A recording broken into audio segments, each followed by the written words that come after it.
오늘은 마가복음 15장 24절에서 37절 말씀을 가지고 하나님이여 나의 하나님이여 나를 어찌하여 버리셨나이까? 라는 제목으로 같이 은혜 나누기를 원합니다. 여러분, 오늘은 예수님께서 십자가를 지시기 위해서 예루살렘 성에 새끼 나귀를 타고 올라가셨습니다. 이 날을 종료 주일이라고 말합니다. 여러분, 예수님께서는 처형을 당하신 곳이 해골이라는 의미를 가진 골고다 언덕이었습니다. 예수님은 이른 아침에 산헤드린으로부터 빌라도에게 넘겨져서 신문을 받고 빌라도로부터 사형을 선고받았습니다. 그리고 로마 군인들에게 희롱을 당하신 후에 당신께서 못 박히실 그 십자가를 지시고 골고다 언덕으로 올라가셨습니다. 그리고 거기서 십자가에서 못 박히셨습니다. 이때는 금요일 오전 9시였습니다. 이때로부터 주님은 운명하신 오후 3시까지 6시간 동안에 십자가 위에서 조롱과 멸시와 고통, 모욕, 수치를 다 받으셨습니다. 특별히 예수님은 삼중적 고통을 당하셨죠. 살이 찢기고 피를 쏟아붓는 여러분 신체적인 고통을 당하셨고 무지한 군중들의 조소와 조롱과 모욕과 수치와 멸시로 인한 정신적인 고통을 당하셨습니다. 그리고 성부 하나님과의 단절이라는 영적 고통을 경험하셨습니다. 여러분, 예수님은 이 십자가에서 엘리 엘리 라마 사박다니 이를 포함해서 모두 7마디의 말씀을 남기셨습니다. 여러분, 마지막 말씀은 다 이루었다라는 말씀입니다. 예수님은 다 이루었다라고 말씀하시고 숨을 거두셨습니다. 예수님께서 숨을 거두시는 순간에 성소의 휘장이 위에서 아래로 찢어져서 둘이 되었습니다. 그래서 여러분, 예수 그리스도의 십자가의 구속 사역으로 말미암아 하나님과 그 인간 사이에 놓였던 죄의 장벽이 사라지고 이제 예수 안에서 인간이 자유롭게 하나님께 나아갈 수 있는 길을 열어 놓으셨습니다.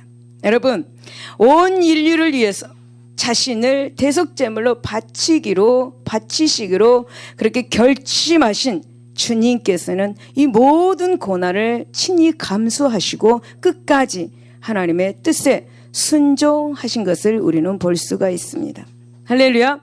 이제 여러분 본문을 통해서 은혜를 받으시고 여러분 그 십자가의 피에 그 은혜를 우리 또한 세상에 나가서 전할 수 있도록 해 주시기를 바랍니다. 여러분, 첫 번째 우리는 용서받기 어려운 흉악한 죄인들이었습니다. 여러분, 27절을 보면은 강도들을 예수와 함께 십자가에 못 박으니 하나는 그의 우편에 하나는 좌편에 있더라라고 말씀합니다. 예수님의 좌우편에 흉악한 강도 두 사람이 함께 십자가에서 못 박혔다라는 거죠. 그래서 우리는 두 강도의 이 인적 사항에 대해서는 아무도 모릅니다. 다만 그들이 죽어 마땅해야 할 그런 죄를 범했다는 사실을 압니다. 그런데 그 중에 한 사람은 끝내 자기 잘못을 회개하지 않을 정도로 완악한 그러한 자였음을 알 수 있을 뿐입니다. 다행히도 둘 중에 한 강도는 예수님의 무죄하심을 인정하고 그분을 믿었습니다. 회개한 강도는 주의 나라에 임하실 때 자기를 기억해 달라고 그렇게 간구하였습니다. 그리고 예수님께서는 즉시 이것을 수락하셨죠. 하여튼 우리는 이 강도들과 같이 극악 무도한 죄인들을 보면 비난하기 바쁘죠. 하지만 과연 우리는 그들을 정죄하고 비난할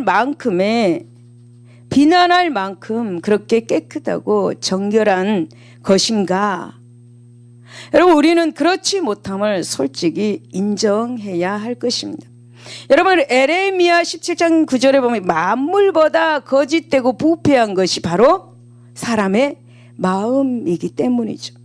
여러분, 성경은 모든 인간을 죄인으로 말씀하고 있습니다. 로마서 3장 23절을 보면 모든 사람이 죄를 범하였다라고 그렇게 말씀합니다. 모든 인간은 죄를 물 마시듯이 짓고 있습니다. 이 모든 사람 속에는 우리를 포함해가지고 인간으로 태어난 모든 이들과 또 앞으로 태어날 모든 일들이 다 포함되어 있습니다. 그리고 이 죄의 정도, 곧 죄질은 멸망을 피할 수 없는 지옥 형벌을 받게 될 정도로 크고 무거운 것입니다. 즉 모든 인간은 예수님의 좌우편 십자가에 달린 강도들과 동일한 그러한 죄인들이라는 것입니다. 그러므로 여러분, 모든 사람이 이 사실을 알고 우리 또한 자만하지 말아야 할 것입니다. 스스로 높이고 스스로 교만하고 스스로 하나님의 존재를 정면으로 그렇게 부인한다 할지라도 그는 죄인인 것입니다. 죄인은 형벌을 피할 수 없는 존재라는 사실은 변하지 않습니다. 여러분, 특별히 성도들은 우리 또한 십자가 위에서 달려서 죽어간 두 강도와 마찬가지로 흉악한 죄인이었습니다.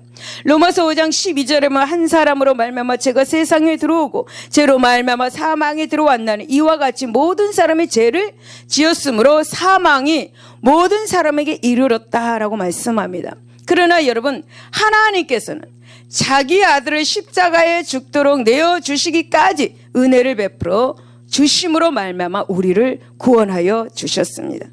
우리 스스로는 물론이고 하나님 이외에는 아무도 줄 수 없는 구원이기에 이 구원은 다른 무엇보다도 귀하고 값진 것임을 여러분 기억하시기 바랍니다. 우리는 이를 생각하고 그 구원을 귀히 여겨야 될 줄로 믿습니다. 그리고 그 하나님의 구원의 그 은혜를 감사해서 항상 세상 속에서 죽어가는 영혼들을 주님 앞으로 인도해야 될 줄로 믿습니다. 여러분, 24절을 보면 우리는 우리의 마음의 탐욕과 그리고 이기심이라는 죄의 독소를 버려야 한다라고 말씀합니다. 여러분, 24절을 보면 십자가에 못 박고 그 옷을 나눌 때 누가 어느 것을 가질까요? 제비를 뽑더라 라고 말씀합니다. 예수님을 십자가에 못 박고 나서 군인들이 한 일입니다. 그들은 예수님께서 고통으로 이렇게 신음하시는 그 십자가 바로 그 밑에서 예수님의 옷을 나누고자 제비를 뽑고 있었습니다. 여러분, 요한복음 19장 23절에 보면 군인들이 예수를 십자가에 못 박고 그의 옷을 취하여 네 깃에 나누어 각각 한 깃씩 얻고 속옷도 취한 이 속옷은 호지 아니하고 위에서부터 통으로 짠 것이다 라고 말씀합니다. 여러분, 이 말씀을 우리가 보면은 어떤 걸 발견할 수 있습니까? 여러분, 우리가 이 말씀을 보면 예수님은 그의 속옷마저도 벗겨져서 수치를 당했다는 사실을 우리는 알 수가 있습니다. 여러분, 예수님은 속옷까지 벗겨주신 그런 수치를 당했습니다. 생각해 보십시오. 여러분, 당시 사형수의 옷을 나누어 가지는 것이 당시 그 관례이기는 합니다. 죄인을 십자가에 못 박을 때 보통 4명이 십자가에 못 박은 그 병사들이 필요하다고 합니다. 근데 이들은 죽을 운명에 처해진 이 죄인의 옷을 벗기고 자신들이 가졌습니다. 이것을 사형 집행자들의 그 부수입이라고 합니다. 부수입. 이런 모습은 성경의 예언대로 된 것입니다. 우리는 십자가의 사건에서 제비 뽑는 일이 시편 22편 18절에 내 겉옷을 나누며 속옷을 제비 뽑나이다 라고 그렇게 예언되어 있습니다. 구약의 예언이 지금 이루어진 거예요. 이런 일은 반드시 일어나게 되어 있었습니다. 제비 뽑는 것. 하나님께서 말씀하시는 것이 그것이 무엇이든지 반드시 성취되는 것을 믿으시기를 바랍니다. 여러분이 가지고 있는 문제에 대해서, 질병에 대해서 하나님이 치료하겠다고 약속하신 말씀이 여러분에게 있다면 그것을 믿을 수 있기를 바랍니다. 믿을 때 여러분에게 능력이 나타나는 것입니다. 여러분, 누군가 지금 예수님의 십자가 밑에서 그분의 옷을 차지하려고 예를 쓰고 있게 되어 있습니다. 왜? 성경의 예언대로. 그러나 여러분, 군인들은 남이야 어떤 상태에 있든 지금 개의치 않습니다. 자신의 이익을 위해서, 그 옷 하나 취하기 위해서, 부수입을 얻기 위해서 자기의 이익만 챙기려는 군인들, 여러분, 군인들이 보인 이러한 행위는 인간 안에 자리 잡고 있는 탐욕과 이기심의 실체를 보여주고 있습니다. 군인들의 이런 모습을 우리가 어떻게 생각해야 되는 것인가? 군인들의 이러한 모습을 우리가 어떻게 생각해야 될 것인가? 여러분, 군인들은 극심한 고통으로 주님의 얼굴에 핏두성이가 되어가지고 지금 눈이 퉁퉁 부어가지고 일그러진 그런 모습을 보았습니다. 그러면서도 아무 상관없다는 듯이, 아무 상관이 없다는 듯이 그렇게 자기의 욕심을 채우기만 급급하고 있습니다. 여러분, 옆에서 사람이 죽든지 말든지 나만 잘 먹고 잘 살면 돼 라고 생각하는 사람들이에요. 이것이 바로 인간이에요. 인간. 모든 사람 속에 어느 정도의 약간의 차이가 있습니다. 하지만 이와 같은 탐심과 이기심이 자리하고 있습니다. 그러나 여러분, 이런 것을 이렇게 어떻게 우리가 다스리는가에 따라서 우리가 성공적인 삶을 살 수 있고 또한 어떠한 실패한 인생을 살 수가 있는 것입니다. 여러분, 잠언 1장 19절에 보면 이익을 탐하는 모든 자의 길은 다 이러하여 자기의 생명을 잃게 하느니라. 탐욕과 이기심은 생명까지 잃게 하는 것입니다. 여러분, 잠언 창세기 3장 5절에서 7절을 보면 아담과 하와가 나옵니다. 아담과 하와의 마음 가운데서 탐욕이 그들의 마음에 들어갔습니다. 그래서 그들은 하나님의 명령을 무시하고 선악을 알게 하는 나무의 열매를 따먹고 말았죠. 그래서 그들의 이러한 행동은 자신들만이 아니라 결국은 인류 전체를 불행에 빠뜨렸습니다. 우리를 포함해서. 그래서 결국은 모든 사람이 사망의 지배를 받게 된 것입니다. 탐욕이란 이런 것, 시기라는 이런 것, 여러분, 참으로 무서운 독소인 것입니다. 그래서 여러분, 성도들은 성경이 경고하고 있는 탐욕은 에베소서 5장 3절에 보면 그 이름이라도 부르지 않도록 주의하라고 우리에게 말씀합니다. 누가복음 12장 15절에 보면 삼가 모든 탐심을 물리치라. 사람의 생명이 그 소유에 넉넉한 데 있지 아니하니라 라고 말씀합니다. 여러분, 탐심과 이기심을 물리치시기를 예수 이름으로 축복을 드립니다. 여러분, 생명은 소유에 넉넉한 데서 나오는 것이 아닙니다. 생명은 예수 그리스도로 말미암아 나오는 것입니다. 그런데 여러분, 성도들 중에는 상당수가 이렇게 불신자들과 함께 마찬가지로 이기적인 그런 생활을 고집하고 있습니다. 이것은 신앙적으로, 만약에 크리스찬들이 이렇다면 신앙적으로 문제가 있는 사람들입니다. 그래서 회개해야 합니다. 여러분, 이기심은 우리로 하여금 하나님께서 요구하시는 그 믿음의 생활에서 벗어나게 합니다. 이기심에 지배되는 사람치고 하나님의 말씀에 순종하는 사람이 없습니다.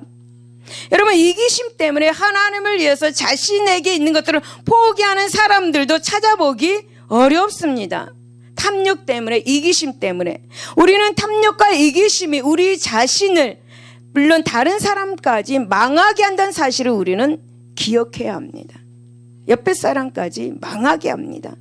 그래서 그것을 우리는 버려야 합니다. 그래야 할 때 하나님은 우리의 믿음의 생활을 더욱더 복된 믿음의 생활로 바꾸게 해 주시는 것입니다.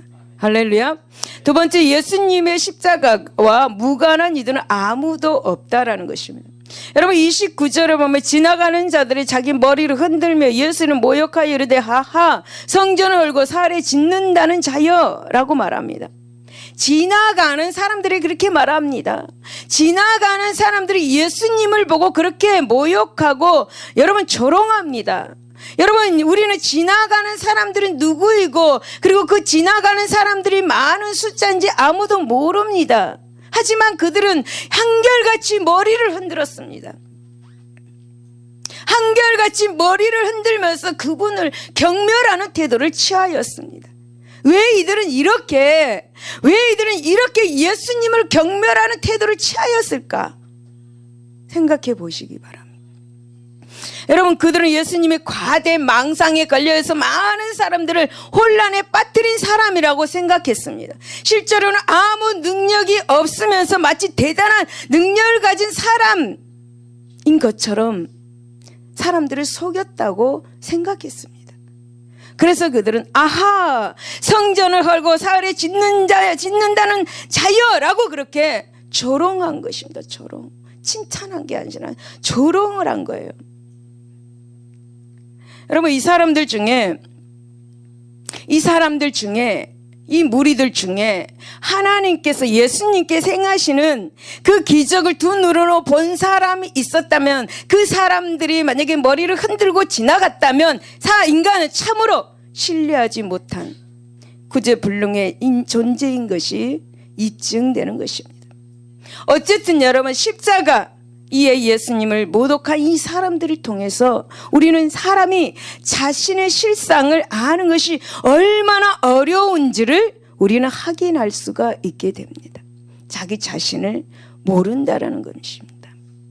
그 사람들은 왜 예수님께서 십자가를 지셔야 했는지 알지 못하는 상태였습니다. 예수님의 죽으심이 바로 자신들을 위한 것이라는 사실을 전혀 이해하지 못하는 상태였습니다. 그러나 성경은 왜 예수님이 십자가를 지셔야 하는지에 대해서 강력하게 말씀을 하고 있습니다. 이사야 53장 5절에 보면 그가 찔림은 우리의 허물 때문이요, 그가 상함은 우리의 죄악 때문이라. 그가 징계를 받음으로 우리는 평화를 누리고 그가 채찍에 맞음으로 우리는 나음을 얻었도다 라고 말씀합니다. 그들은 성경에 기록된 선지자의 이 말을 들었을 것입니다. 이 말을 들었을 것입니다. 읽었을 것입니다. 그러나 그 말씀의 의미를 알지를 못했다라는 것입니다. 하나님의 말씀의 의미를 깨달아야 될 줄로 믿습니다. 여러분, 사람들은 예수님께서 고난을 당하신 이유가 예수님의 고난이 자신의 불의에 대해서 형벌을 받을 뿐이라고 여겼습니다. 그러니까 예수님 자신의 죄 때문에 벌을 받고 있어라고 생각을 합니다. 그래서 사람들은 마음껏 예수님을 조롱하고 수치를 당하게 했습니다. 너는 네가 불의를 행하였으니까 너는 마땅히 조롱을 받아야 돼. 너는 마땅히 수치를 받아야 돼. 너는 더 심하게 매를 맞아야 돼. 네 죄 때문에, 너는 네 죄 때문에 네가 죄를 받았으니, 네가 죄를 지었으니까 너는 심한 고통을 받아야 돼 라는 것입니다. 그들이 그렇게 생각하는 거예요. 여러분, 예수님의 십자가와 상관이 없는 사람은 단 한 사람도 없습니다. 믿을 수 있기를 바랍니다. 그분은 우리를 위해 화목제물로 이 땅에 오셨습니다. 모든 사람은 죄인이고 형벌을 피할 수 없는 상태였습니다. 하나님은 우리를 구원하시기 위해서 그 아들을 이 세상에 보내신 것이에요. 그분의 십자가는 세상 죄를 지고 가는 어린 양의 하나의 엄숙한 의식이었습니다. 여러분, 하나님은 바로 나를 대신하여 죽으셨어요. 그런데 많은 사람들이 이 사실에 무지합니다. 믿지 못합니다. 저희 크리스찬들도 이 사실을 머리로만 믿습니다. 마음으로 믿지 못합니다. 그래서 지금도 그들은 예수님을 모욕하고 수치를 주고 비웃습니다. 자신은 십자가 없이도 구원을 받을 것처럼 말합니다. 그러나 누구도 십자가와 무관하지 않으면 십자가가 없이는 구원에 이르지 못한다는 사실을 기억하시기를 바랍니다. 여러분, 이 사실을 아는 사람들은 주님의 십자가 앞에서 무릎을 꿇고 통곡하면서 회개해야 하는 것이 마땅한 것입니다. 내 죄 때문에 그렇게 하셨다라는 것, 통곡하면서 우리는 죄를 회개해야 하는 것입니다. 여러분, 에베소서 2장 13절에 보면 이제는 전에 멀리 있던 너희가 그리스도 예수 안에서 그리스도의 피로 가까워졌다. 여러분, 통곡할 때 우리가 죄에 대해서 통곡할 때 우리 자신들의 그 실상을 알게 되고 깨닫게 되는 것입니다. 예수의 피로 말미암아 우리가 구원을 받았다는 것을 알게 되는 것입니다. 통곡하면서 회개할 때 여러분, 그런데 세상 사람들은 자기 자신을 그 실상을 모릅니다. 여러분, 32절을 보면 이스라엘 왕 그리스도가 지금 십자가에서 내려와 우리가 보고 믿게 할지어다 하며 함께 십자가에 못 박힌 자들도 예수를 욕하더라. 예수님과 함께 십자가에 못 박힌 자들도 예수님을 욕했습니다. 그런데 누가복음 한편 강도만 예수님께 욕한 것으로 나오고 한편 강도는 회개했다라고 이렇게 나옵니다. 이걸로 보면 처음에는 두 강도가 다 주님을 욕하다가 나중에는 한 강도는 회개하였던 것으로 여겨집니다. 여러분, 누가복음 23장 39절에 보면 예수님을 욕한 강도의 말이 나옵니다. 네가 그리스도가 아니냐? 너와 우리를 구원하라 라고 그렇게 조롱하며 비웃으며 예수님께 말합니다. 여러분, 우리는 이 강도의 말투에서 무엇을 발견할 수 있습니까? 네가 그리스도냐? 네가 그리스도가 아니냐? 그러면 너와 우리를 구원해 보아라. 이 말에서 여러분 무엇을 발견할 수 있습니까? 우리는 이 강도의 말에서 인간이 얼마나 자신의 실상에 대해서 무지하고 안악하고 모렴치할 수 있는지를 발견할 수 있습니다. 여러분, 이 사실이 강도는 입이 10개라도 할 말이 없습니다. 강도는 평생 죄를 지었기 때문에 그 십자가에 못 박힌 것이에요. 평생 강도짓만 한 것이에요. 여러분, 강도는 사형을 당하는 것도 하나도 억울할 게 없었는데 무슨 공로라도 세운 것처럼 네가 그리스도냐? 네가 그리스도면 나와 너를 구원해 보아라. 그렇게 비웃는 그러한 투로 뻔뻔스러운 말을 그렇게 하는 모습을 우리가 볼 수가 있죠. 이것이 바로 여러분 많은 사람들의 실상이에요. 실상. 우린 통곡하면서 회개해야 돼요. 대개의 사람들은 자기 자신이 지금 어떤 상태에 있는지 정확히 모릅니다.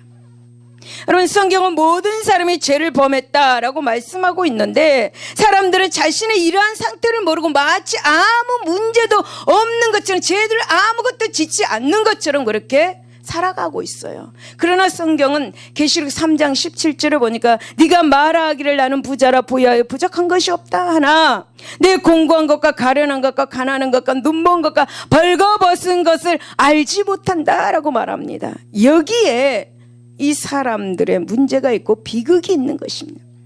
여러분, 질병이 있는 사람들은 처음에는 어떤 질병이 있는지 모릅니다. 자신이. 그렇죠? 특히 이제 암에 걸린 사람들은 자기 증상이 보일 때까지 몸속에서 암세포가 자라고 있는 것을 모릅니다. 알지 못합니다. 그러다가 너무 늦게 그것이 발견돼 가지고는 절망합니다. 모든 병도 마찬가지입니다. 그래서 죄라는 암적 요소라는 것도 마찬가지입니다. 전혀 이 죄의 존재를 느끼지 못하다가 너무 늦은 후에야 발견하고 여러분 후회합니다. 하지만 그때는 아무 소용이 없죠. 달라지지 않습니다. 여러분, 누가복음 16장 19절에서 31절을 보면 예수님은 어리석은 부자와 나사로의 비유를 말합니다. 이 부자와 나사로의 비유 가운데 부자가 등장하죠. 부자는 평생을 호화로운 파티 속에서 살았습니다. 돈이 많았죠. 그래서 달리 할 일이 없었고 화려한 파티복을 입고 제법 잘 나가는 사람들과 항상 즐기고 먹고 마시는 것이 그가 살아온 삶이었습니다. 부자는 죄가 무엇인지도 알지 못했습니다. 자기 안에서 인생을 송두리째 망칠 수 있는 죄가 자라고 있다는 사실을 꿈에도 몰랐죠. 그것을 알게 된 것이 어디입니까? 부자가 자신 안에 있는 죄의 실체를 깨닫게 된 것은 바로 고통스러운 지옥에서 가서 알게 되었습니다. 환자가 병을 빨리 알면 치료 효과를 높일 수가 있습니다. 이렇듯이 사람들은 자신의 실상을 정확히 보는 사람이 구원에 이를 수 있는 것입니다. 믿을 수 있기를 바랍니다. 여러분, 그러므로 우리가 영혼의 의사가 되어가지고 사람들에게 그들의 실상을 깨우쳐야 돼요. 그들의 실상을 깨우치고 그들로 회개하고 하나님을 영접할 수 있도록 우리는 그들에게 도움을 주어야 될 줄로 믿습니다. 할렐루야.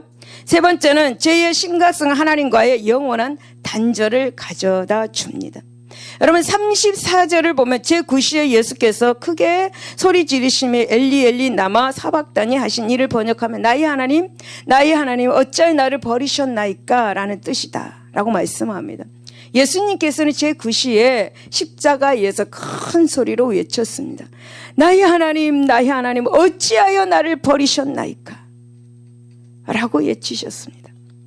여러분 이 말씀은 시편 22편 1절에서 인용한 것입니다. 시편 22편 1절을 보면 내 하나님이여 어찌하여 나를 버리셨나이까 어찌하여 나를 멀리하여 돕지 아니하시나이까 내 시름소리를 듣지 아니하시나이까 이것을 인용한 것입니다.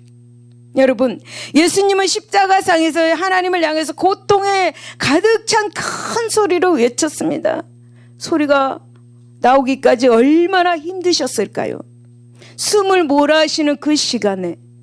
하지만 하나님은 인류를 위한 사랑하는 이 아들의 절규에도 불구하고 길을 막아버리셨습니다. 그 말을 듣지 않으셨습니다. 여러분 그만큼 하나님 아버지의 고통도 크셨다라는 것입니다. 정오부터 오후 3시까지 온 땅에 임한 흑암은 당신의 아들의 고통스러워하는 모습을 차마 바라보시기 어려운 그 하나님 아버지의 마음, 하나님의 찢을 듯한 그러한 마음, 아들의 아픔으로 아버지의 괴로운 마음을 흑암으로 그 마음에는 흑암으로 가득 차 있었다. 여러분 예수님의 예침은 온 인류의 죄를 홀로 담당하시고 십자가에서 죽으시는데 오는 육체적 고통과 인간적인 그런 절망감의 외침이셨습니다. 여러분 하지만 예수님의 이 외침은 단순히 육체적 고통과 인간적인 절망감에서 나오는 것이 아닙니다. 이 외침은 오히려 영적 고통에서 나오는 것이었습니다. 영적 고통. 여러분 예수님은 왜 이렇게 외치셨을까? 왜 이렇게 외치셨을까? 여러분 그것은 주님께서 인류의 모든 죄를 짊어지시고 죽으시는 이 순간에 하나님 아버지와의 그 단절을 경험하셨기 때문입니다. 다른 건 다 몰라도 하나님과 자기와의 관계가 끊어진 그것이 굉장히 고통스러워 하셨다라는 거예요. 그러면 우리는 하나님과의 그 사이가 멀어지면 여러분 어떻습니까? 아무렇지도 않아요. 그냥 세상 속으로 그냥 지나가요. 그냥 들어가요. 근데 예수님께서는 하나님과의 그 단절 때문에 더 고통스러웠다는 거예요. 하나님이여 나의 아버지여 왜 나를 버리셨습니까? 라고 그렇게 탄원하신 거예요. 그렇게 탄원하신 예수 그리스도의 그 말에 하나님 아버지는 듣지 않으셨어요. 거절해 버리신 거예요. 하나님은 예수님을 죄인으로 취급해 버리신 거예요. 그래서 하나님 아버지와 예수님 관계가 단절된 거예요. 즉 예수님께서 온 인류의 죄를 홀로 짊어지심으로써 거룩하신 그 하나님으로부터 철저하게 예면당하시는 그 영적 고통 가운데서 이와 같은 절규의 외침이 나온 것입니다. 나의 하나님이여 어찌하여 나를 버리셨습니까? 여러분 실로 우리는 성자 예수님께서 영육간의 고통 가운데서 예침을 통해서 죄의 심각성을 다시 한번 뼈저리게 느껴야 합니다. 다시 한번 죄의 이 심각성을 뼈저리게 깨달아야 합니다. 물론 여러분 죄로 인해서 영원히 죽어 마땅한 우리를 구원하시기 위해서 십자가 고난을 자원하여 받으신 그 그리스도의 큰 사랑 또한 기억해야 합니다. 여러분 참으로 죄는 하나님과 우리 사이를 단절시키는 거대한 장벽과도 같습니다. 이사야 59장 2절에 보면 오직 너희 죄악이 너희와 너희 하나님 사이를 갈라 놓았고 너희 죄가 그의 얼굴을 가리워서 너희에게서 듣지 않으시게 함이라 라고 말씀합니다. 우리가 죄를 두려워해야 하는 이유, 우리가 죄를 두려워해야 하는 이유는 그것이 우리로 하나님과의 그 교통을 불가능하게 만들기 때문입니다. 우리가 죄를 회개해야 하는 이유, 하나님과 화목하기 위해서예요. 하나님은 거룩하셔서 죄나 죄인인 그런 사람을 절대 용납하시지 않습니다.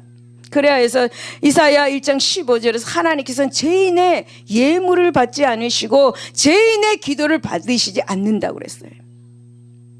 여러분, 기도는 그분이 우리들에게 주신 약속이자 우리의 특권이기도 합니다. 하지만 죄라는 그 장애물이 제거되지 않는다면 이 기도의 특권은 상실되고 마는 것입니다.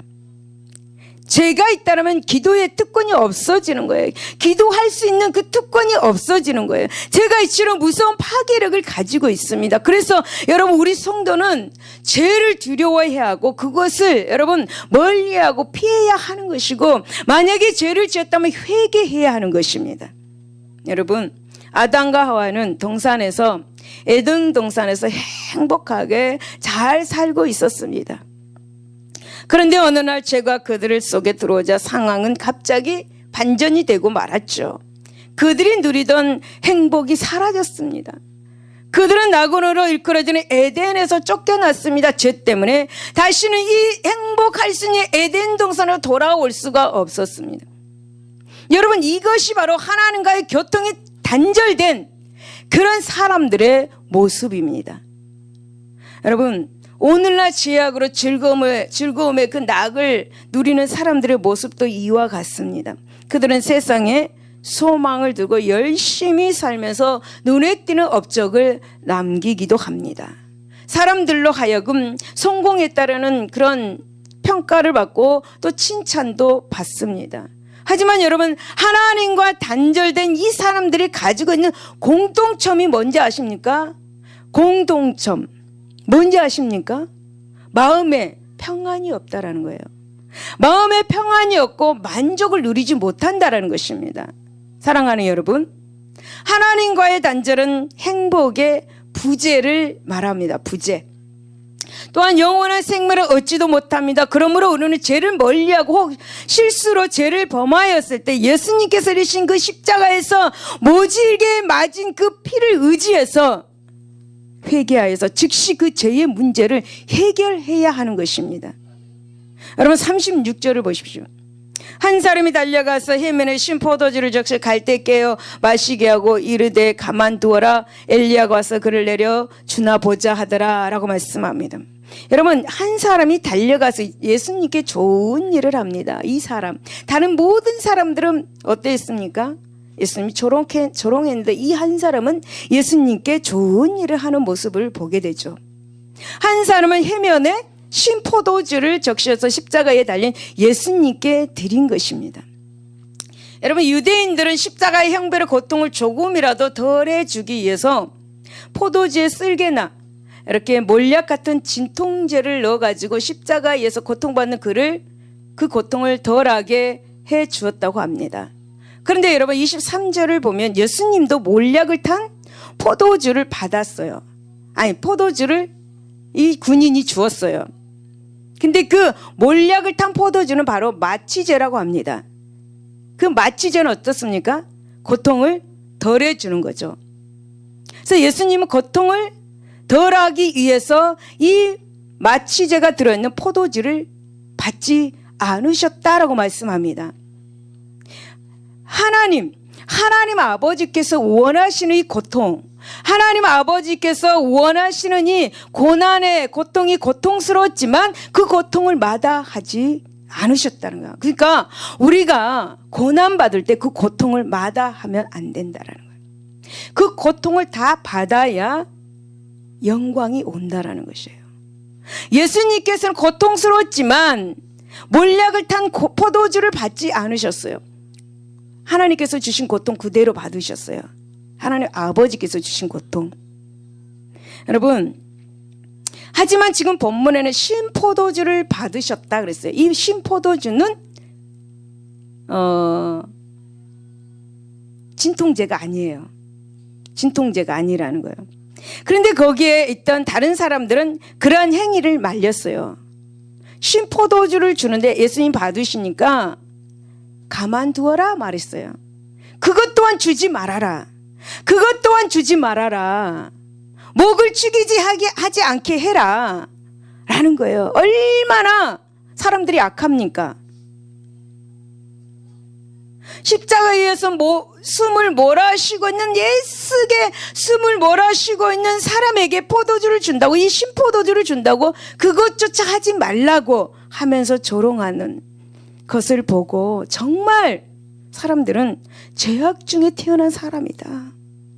여러분, 본문의 말씀을 자세하게 읽어보면 주님께 이 신포도주를 가져다 둔 사람이 가만두어라 라고 말한 것처럼 여러분들이 생각할 겁니다. 하지만 마태복음 27장에 49절에 보면 이 말은 거기에 있던 사람들이 한 것으로 나옵니다. 신포도주를 준 사람이 말한 것이 아니에요. 거기 주위에 있는 사람이 말한 거예요. 얼마나 악합니까? 사람들이 가만 놔두지 그냥? 옆에 사람들이 말한 거예요. 그거를 두지 마라, 주지 말으라고. 여러분, 우리는 하나님을 경외한다는 그들이 이처럼 무자비하고 긍휼이 없었다는 사실에 우리는 한번 주목을 해봐야 합니다. 만일 그들이 하나님의 마음을 아는 사람들이었다면, 그들이 하나님을 아는 사람들이었다면 예수님이 실제 용서받을 수 없는 죄인으로서 극형을 당하고 있는 중이라 하더라도 예수님을 불쌍히 여기고 동정하였을 것입니다. 신포도주를 주어도 더 많이 주어라 했을 것입니다. 그들은 예수님에 대한 쌓인 감정이 있었기 때문에 지나칠 정도로 잔혹한 그 모습을 보여주고 있는 것입니다. 하지만 여러분, 그들을 보면 근본적으로 경외심이라는 것을 찾아볼 수가 없죠. 이 사람들은 종교를 빙자해가지고 자신들의 이 라이벌을 제거하는 것이 목적이었습니다. 그들에게 예수님이 라이벌이었습니다. 라이벌. 많은 사람들이 예수님을 따랐습니다. 그래서 그 사람들은 예수님을 라이벌로 생각한 거예요. 여러분, 옆에 사람 절대 라이벌로 생각하지 마세요. 거룩한 영적인 욕심을 가져도 인간적인 라이벌로 생각하지 마시기를 바랍니다. 그래서 그들은 예수님을 라이벌로 생각했기 때문에 라이벌을 제거하는 것이 목적이었고, 그래서 예수님께 대해서 동정의 여지가 단 하나도 없었다라는 거예요. 동정이 없었어요. 그들은 사람의 기본적인 도리조차도 망각한 사람들이었던 것이죠.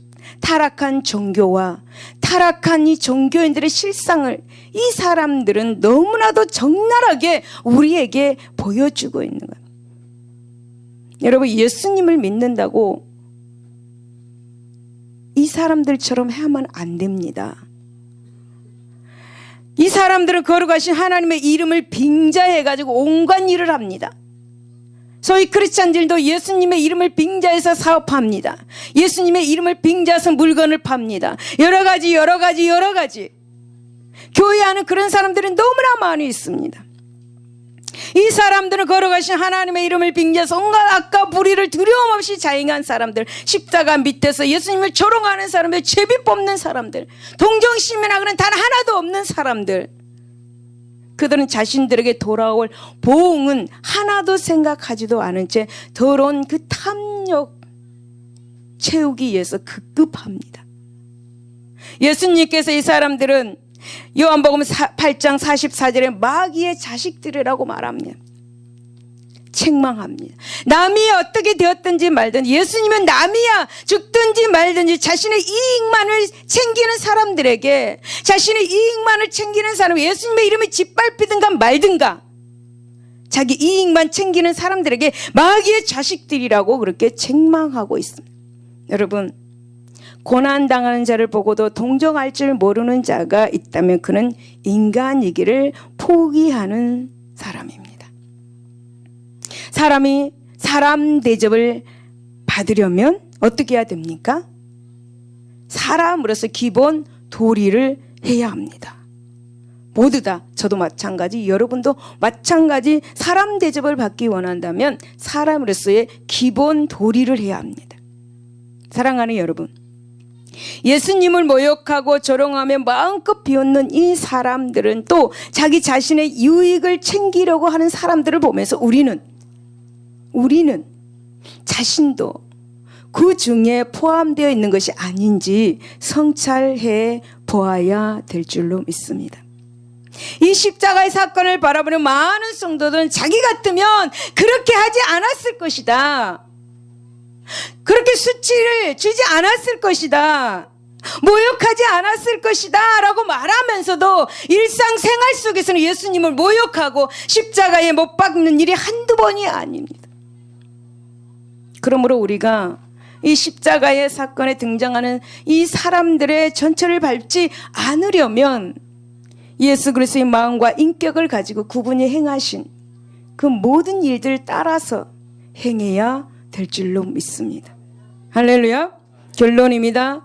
사랑하는 여러분, 예수님이 십자가에서 죽으신 이 사건은 어느 죽음과는 구별되는 정말 특별한 사건입니다. 이 죽음이 그분에게는 더할 수 없이 처절한 그런 고통이었습니다. 그러나 이 죽음이 있었으므로 말미암아서 온 인류가 죄의 속박에서 벗어날 수 있는 길이 열렸습니다. 또 오늘 우리가 하나님을 아버지라고 부를 수가 있게 되었습니다. 그분이 지신 이 십자가는 이를 지켜보던 많은 사람들을 여러분 변화시켰습니다. 그리고 이후로도 지금까지 앞으로도 계속해서 많은 사람들의 인생 가운데 놀라운 변화를 초래할 것입니다. 여러분, 만일 그분의 십자가가 없었다면 이 세상은 죄악의 어둠으로 캄캄한 상태가 되어 있었을 것입니다. 계속 되었을 것입니다. 그래서 우리 모두는 어떻게 되겠습니까? 멸망을 향해서 한 걸음씩 다름질을 오늘도 계속하게 되었을 것입니다. 그러므로 사랑하는 여러분, 우리는 십자가에 담긴 큰 의미를 아는 우리들은 날마다 이 사실을 세상에 전하여서 하나님의 나라를 건설하는데 힘쓰시는 저와 여러분들이 되시기를 예수 이름으로 축원을 드립니다. 기도하겠습니다.